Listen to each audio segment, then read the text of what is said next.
beberapa hal tadi itu bukan fitnah, fakta. Kabupaten Situbondo dan DPRD di tahun 2022.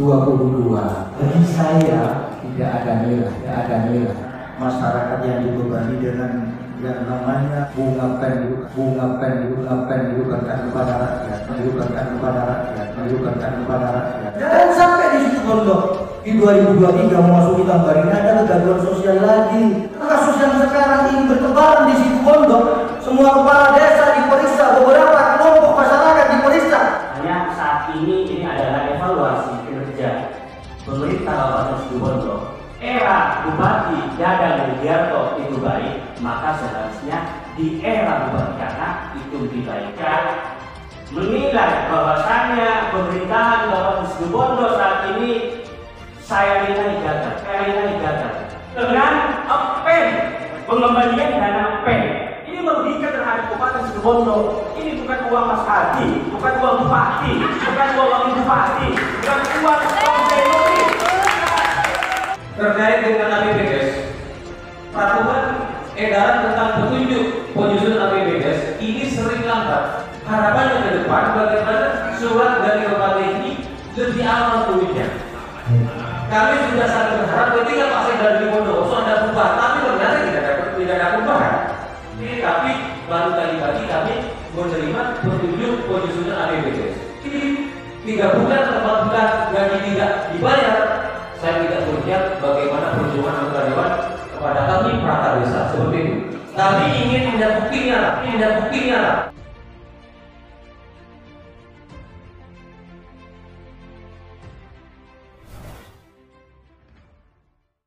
Saya dalam menilai sesuatu, Pak, tidak pernah objektif berdasarkan fakta.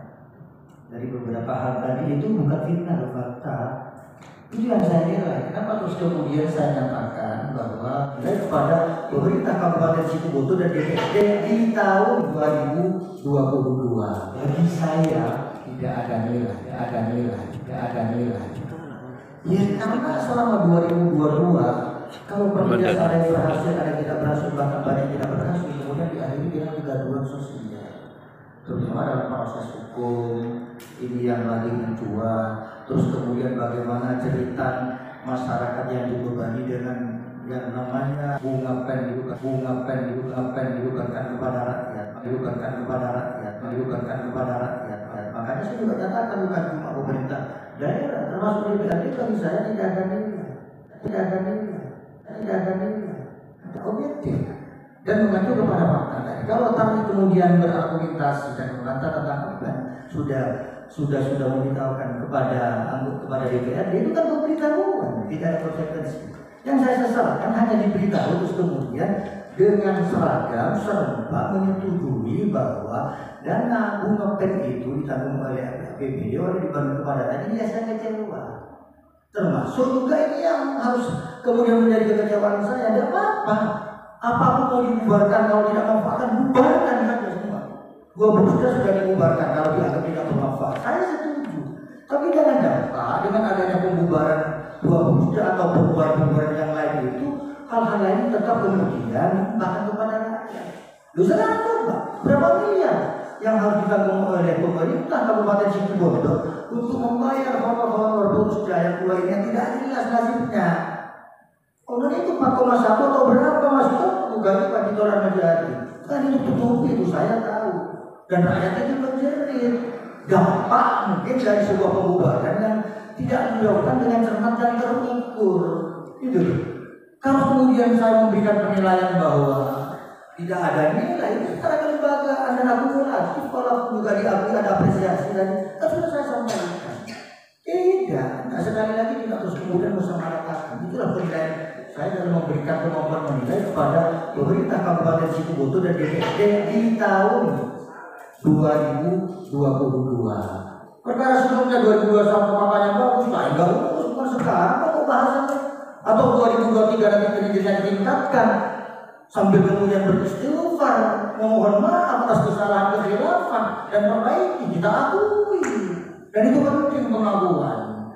Karena apapun yang kita lakukan sekecil apapun, apalagi setelah bisa ini anggota DPRD Jatim yang tugasnya luar biasa, sekecil apapun akan diminta bertanggung jawab oleh Allah. Dan jangan sampai di Situbondo di 2023 memasuki tahun ini ada kegaduhan sosial lagi yang itu akan menjadi gonjang ganjing. Saya buka nanti, mungkin teman-teman yang mau konfirmasi saya hari ini, saya siapkan, akan saya buka bagaimana kasus yang sekarang ini bertebaran di situ Bondo. Semua kepala desa diperiksa, beberapa kelompok masyarakat diperiksa, anggaran yang tidak jelas dipotongi dan sebagainya. Akan saya buka hari ini.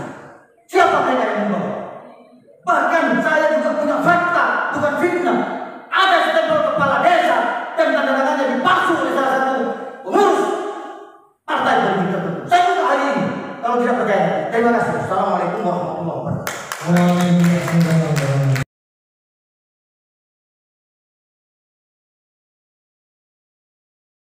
Menginisiasi kegiatan ini merupakan langkah positif adanya keterbukaan informasi, dan ini bagian dari demokrasi. Selanjutnya yang kedua, sesuai dengan tema bahwasanya saat ini adalah evaluasi kinerja pemerintah Kabupaten Situbondo. Saya, putra daerah Kabupaten Situbondo, mempunyai hak untuk menilai, mengevaluasi kinerja pemerintah Kabupaten Situbondo tahun 2022. Tentu sesuai dengan konsep dan prinsip al-islah ila ma huwal aslah sumal aslah fal aslah. Artinya apa?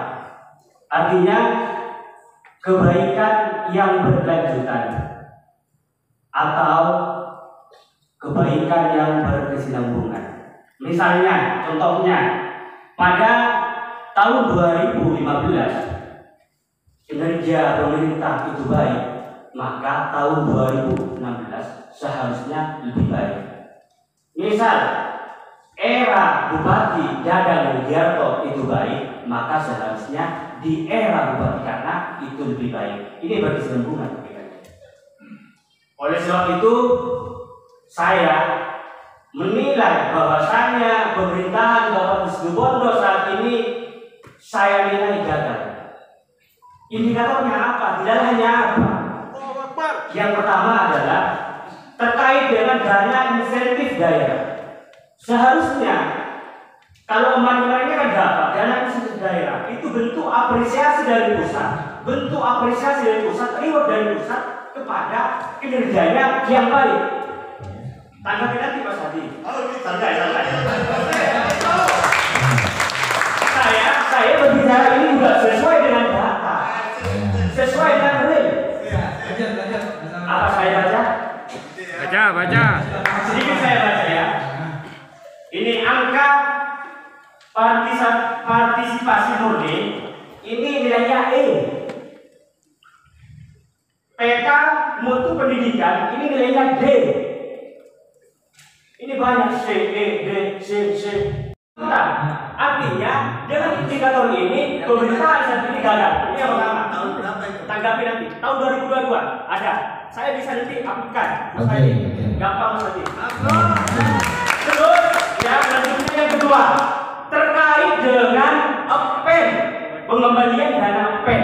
Ini merugikan terhadap Kabupaten Situbondo. Ini bukan uang Mas Hadi, bukan uang bupati, bukan uang wakil bupati, bukan uang Dewi.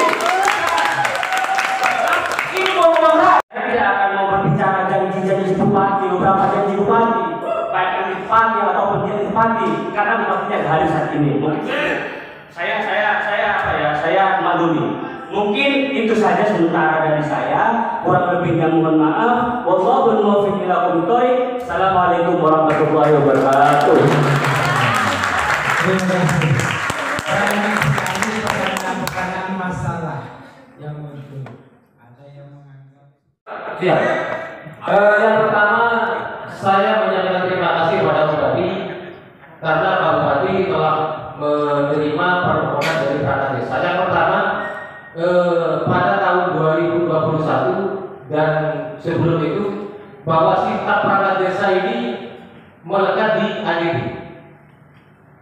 Kami studi banding ke Probolinggo, kemudian kami bersama pengurus ini pada Bapak Pembina, Bapak Mesuri, Kepala Tokelan.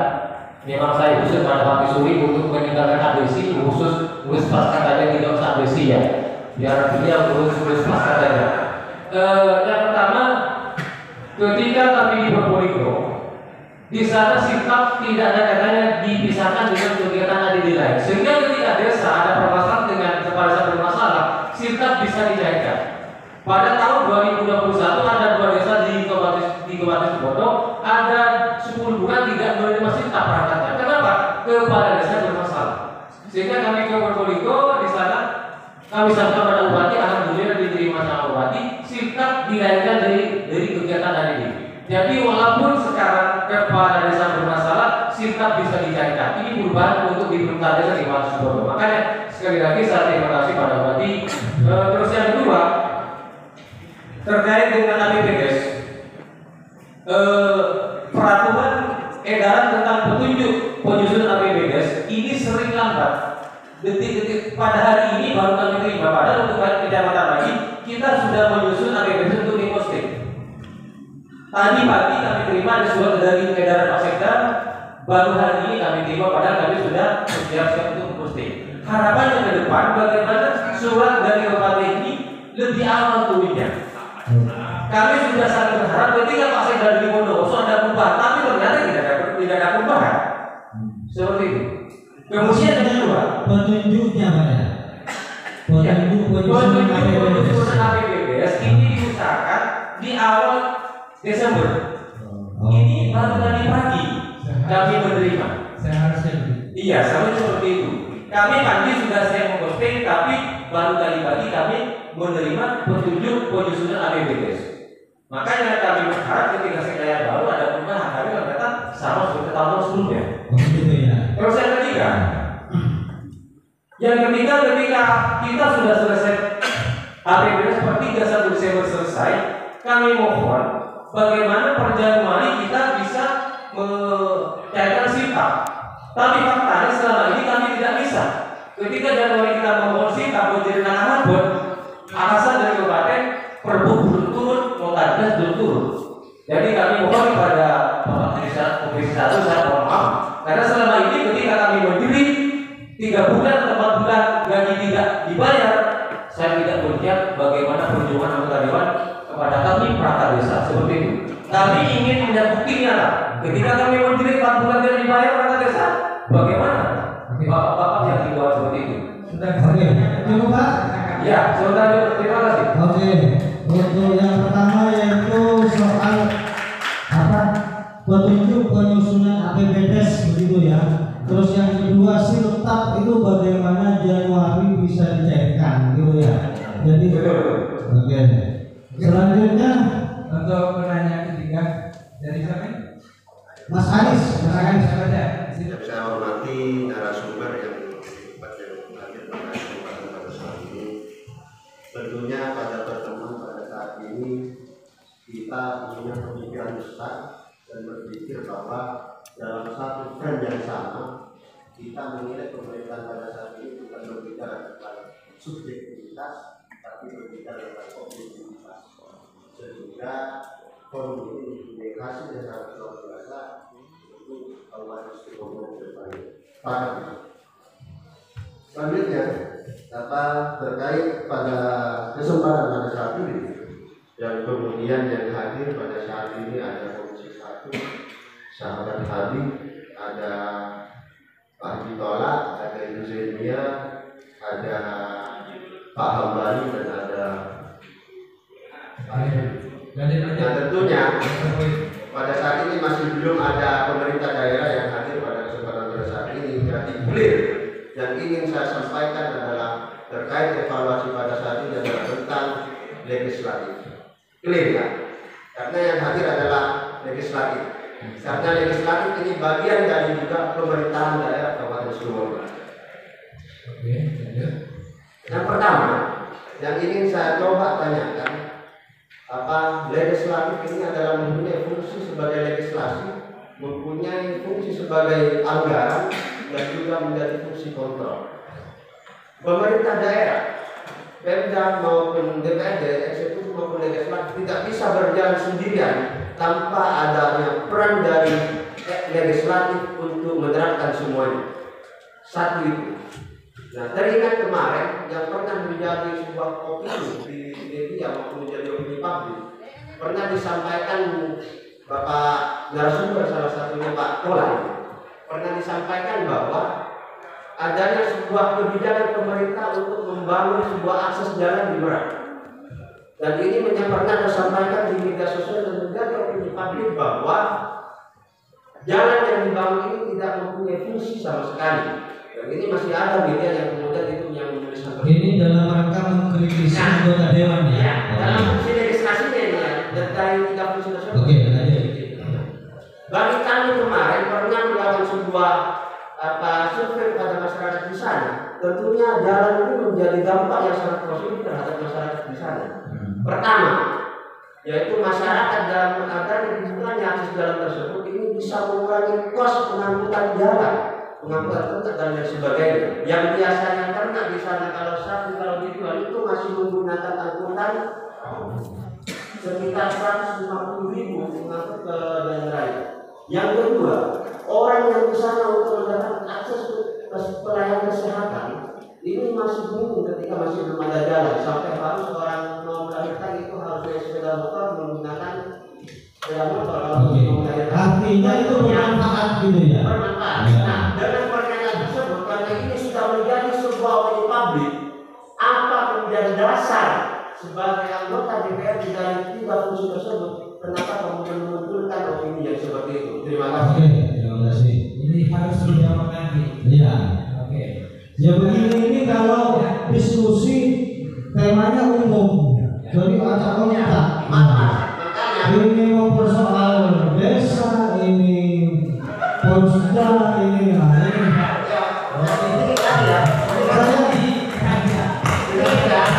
iya, makanya saya berharap kalau ini menjadi fokus semisal ini kan nanti selanjutnya.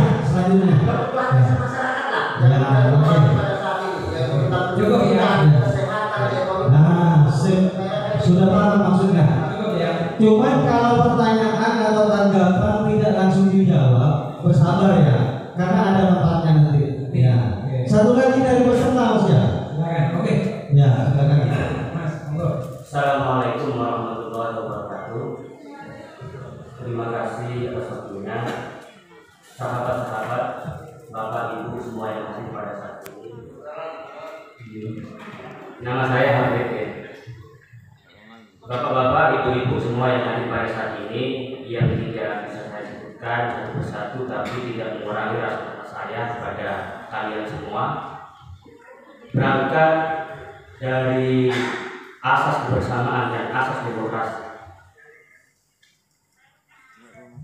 Ada tanyakan karena memang pelaksanaan belanja itu di pihak lain itu ada 2 skema kegiatan. Pertama dengan belanja riba bisa, kedua dengan belanja modal tapi dasarnya BKS.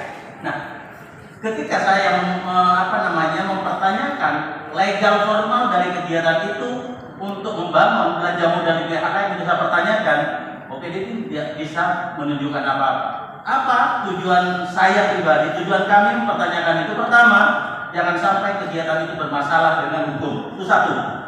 Yang kedua, ketika PKS itu saya pertanyakan perjanjian MOU yang sudah dituangkan, paket-paket yang sudah dituangkan dalam MOU itu.